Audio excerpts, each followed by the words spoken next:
Hello नमस्कार दोस्तों, कैसे हैं आप सभी लोग। आज के इस वीडियो में हम बात करने वाले हैं कल जो एक निर्णय आया था कि प्रारंभिक परीक्षा में जो डबल बेंच का केस था वो हाई कोर्ट ने जो है वो फिर से निरस्त कर दिया है। हाई कोर्ट नैनीताल के द्वारा निरस्त कर दिया गया है। तो इसके कारण क्या थे वो हम जान लेते हैं और हाई कोर्ट का ऑर्डर ही देख लेते हैं। मैंने उसमें मुख्य मुख्य चीज़ें जो आपको बताने लायक थी वो मैंने सब हाईलाइट की हैं। तो आप देख सकते हैं कि पवन नैनवाल एंड अदर्स के बीच ये केस था और जो जजमेंट है, जजमेंट में इसमें सबसे पहले जो है वो ये जिक्र किया गया है हाई कोर्ट के द्वारा कि ये केस क्या था। और फिर से वही उन्होंने कहा कि the present social appeal is directed against the judgment dated 7/7/2022 rendered by the learned single judge in a bench of writ petition including writ petition 410 of 2022 which had been preferred by the appellants herein।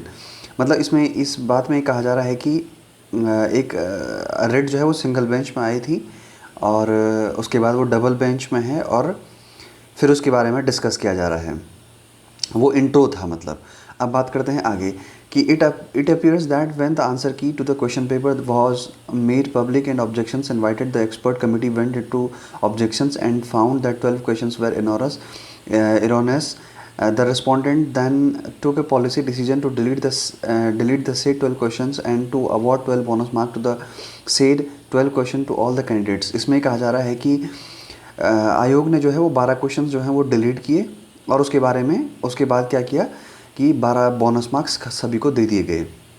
फिर एक question का इसमें जिक्र किया गया है as per the census of 2011 in India 1000 males the number of female is.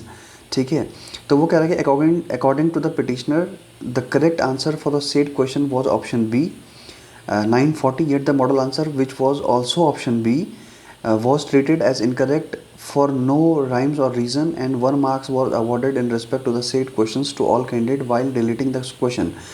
इसमें कहा जा रहा है कि जो 2011 सेंसस का क्वेश्चन था जिसमें कि सेक्स रेशियो पूछा गया था 2011 के हिसाब से, तो वो 940 था। जो आयोग ने अपने पहले वाले ऑब्जेक्शन जो पहले वाली आंसर की थी उसमें भी 940 दिया था और वो आगे भी 940 होना चाहिए। लेकिन आयोग ने जो है वो बाद में डिलीट कर दिया और उसके बदले क्या कर दिया, एक बोनस मार्क्स दे दिया जो ठीक प्रक्रिया नहीं थी। द लर्न सिंगल जज consider the submission of petition and did not find any merit in the same.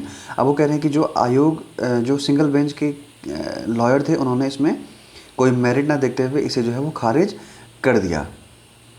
अब इसमें डबल बेंच क्या कहती है वो देखने वाली बात है। डबल बेंच ने इसमें क्या किया, कुछ केसेस को रेफ़र किया। ये कुछ केस हैं HP public service commission versus Mukesh Thakur, और एक केस इसमें और लगाया गया है वो है आपका Punjab state corporation milk produce federation limited versus Balbir Kumar Walia.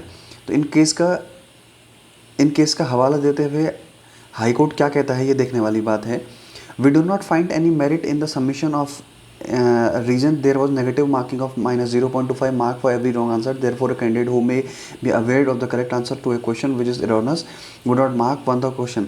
वो कह रहा है कि आयोग ने फिर इसमें वही अपर पीसेस वाली बात कही कि अगर कोई विद्यार्थी ऐसा है जिसने वो क्वेश्चन देख लिया था कि वो गलत है उसके बाद उसने मार्क नहीं किया, तो आप इसमें ये नहीं कह सकते हो कि जिन्होंने वो क्वेश्चन ड्रॉप किया है वो उन्हें वो क्वेश्चन नहीं आता था। जो अपर पीसेस में भी ये बात कही गई।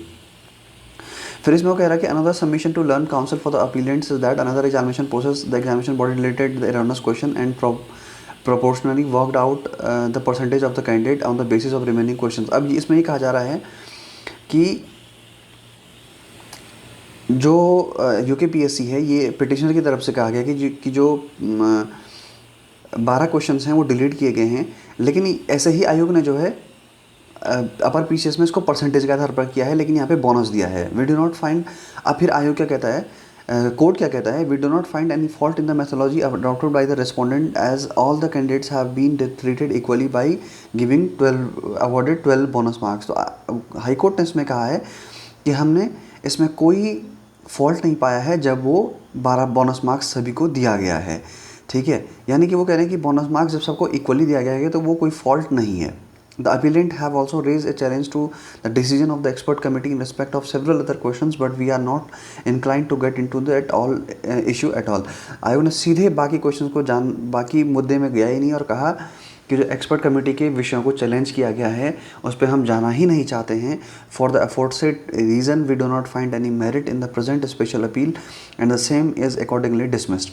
तो आयोग कह रहा है कि इस कारण से क्या है, हम इसमें हम एक्सपर्ट कमेटी के आंसर्स को रिव्यू करते ही नहीं हैं और इसलिए जो है ये रिट पिटिशन जो है वो डिसमिस की जाती है in sequel there to pending applications if any also stand dispose. तो इस प्रकार की जो भी पेंडिंग रिट्स हैं डबल बेंच में वो सारी क्या की जाती हैं, डिस्पोज्ड की जाती हैं और यहीं पे डबल बेंच में ऑप्शन ख़त्म हो जाता है। तो दोस्तों अगर आपने अभी तक चैनल सब्सक्राइब नहीं किया है तो दोस्तों चैनल सब्सक्राइब जरूर कर लें, ये आपसे विनम्र निवेदन है, क्योंकि आपके सब्सक्राइब से ही हमें मोटिवेशन मिलता है कि हम आपके लिए और कंटेंट लेकर के आएँ। हम कंटेंट को और अच्छा बनाने का प्रयास करते हैं जब आप सब्सक्रिप्शन करते हैं। तो जैसे जैसे चैनल बड़ा होगा हमारी जिम्मेदारी भी आपके प्रति बढ़ेगी और हम आपको विश्वास दिलाते हैं कि हम आपके लिए और अच्छा करने का प्रयास करेंगे। अभी इसमें कुछ बच्चे जो हैं वो सुप्रीम कोर्ट जाने का प्रयास भी कर रहे हैं और आप बात कर सकते हैं उन बच्चों से अगर कोई सुप्रीम कोर्ट में इस रिट में जाना चाहता है। हम तो नहीं इसमें प्रयास करते हैं, ना हमारा चैनल इस प्रकार कोई प्रयास करता है, लेकिन कई लोग हैं जो सुप्रीम कोर्ट के लिए भी प्रयास कर रहे हैं। तो आप उन लोगों से संपर्क कर सकते हैं यूट्यूब के माध्यम से या टेलीग्राम के माध्यम से। तो आज की वीडियो में इतना ही दोस्तों, मिलते हैं अगले किसी और वीडियो में, तब तक के लिए धन्यवाद।